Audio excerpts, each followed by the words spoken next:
विधानसभा निवडणुकीत अनेक ठिकाणी अनपेक्षित निकाल लागल्यानंतर अनेक पराभूत उमेदवारांनी झालेल्या मतमोजणीबाबत आक्षेप घेतला, तर काहींनी व्हीव्हीपॅट मतमोजणीसाठी अर्ज दाखल केला।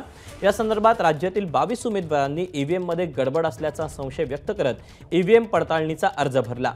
यामध्ये कर्जत जामखेडचे पराभूत उमेदवार राम शिंदेंचाही सहभाग आहे।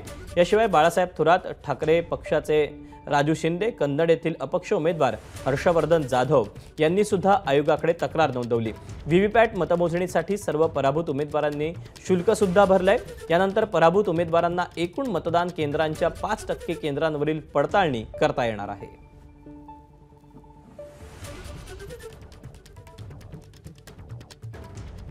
आज अमेरिकेसारखे प्रगत राष्ट्र आहेत की जिथे टेक्नॉलॉजीने पण ती ॲडव्हान्स राष्ट्र पकडल्या जातील अशाही देशांमध्ये बॅलेट पेपरवरती मतदान होतं। तिथे ईव्हीएम वर मशीन वापरली जात नाही, पण आपल्याच भारतामध्ये ईव्हीएम मशीन वापरण्याचा एवढा अट्टहास का केला जातोय?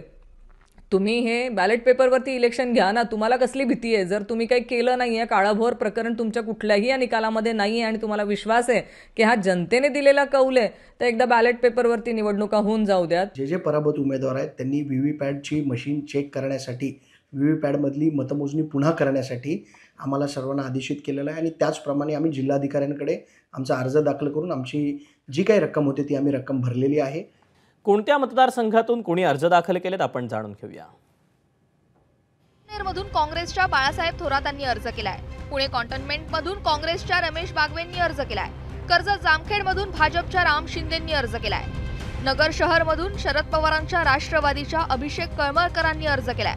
पारनेर मधून शरद पवारांच्या राष्ट्रवादीच्या राणी लंके, राहुरीतून शरद पवारांच्या राष्ट्रवादीचे प्राजक्त तनपुरे, कोपरगाव मधून शरद पवारांच्या राष्ट्रवादीचे संदीप वरपे, विक्रमगड मधून शरद पवारांच्या राष्ट्रवादीचे सुनील भुसारा, हडपसर मधून शरद पवारांच्या राष्ट्रवादीचे प्रशांत जगताप, शिरूर मधून शरद पवारांच्या राष्ट्रवादीचे अशोक पवार, खडकवासला मधून शरद पवारांच्या राष्ट्रवादीचे सचिन दोडके, चिंचवड मधून शरद पवारांच्या राष्ट्रवादीचे राहुल कलाटे, तुमसर मधून शरद पवारांच्या राष्ट्रवादीचे चरण वाघमारे, अणुशक्तीनगर मधून समाजवादी पक्षाचे फवाद अहमद, कोपरी पाचपाखडीतून ठाकरेंच्या शिवसेनेचे केदार दिघे, ठाणे शहर मधून ठाकरेंच्या शिवसेनेचे राजन विचारे, ओवळा माजीवडामधून ठाकरेंच्या शिवसेनेचे नरेश मणेरा, डोंबिवली मधून ठाकरेंच्या शिवसेनेचे दीपेश म्हात्रे, ऐरोली मधून ठाकरेंच्या शिवसेनेचे MK मडवी, वसईतून बहुजन विकास आघाडीचे हितेंद्र ठाकूर, नालासोपाऱ्यातून बहुजन विकास आघाडीचे क्षितिश ठाकूर आणि बोईसर मधून बहुजन विकास आघाडीचे राजेश पाटील यांनी अर्ज केलेत।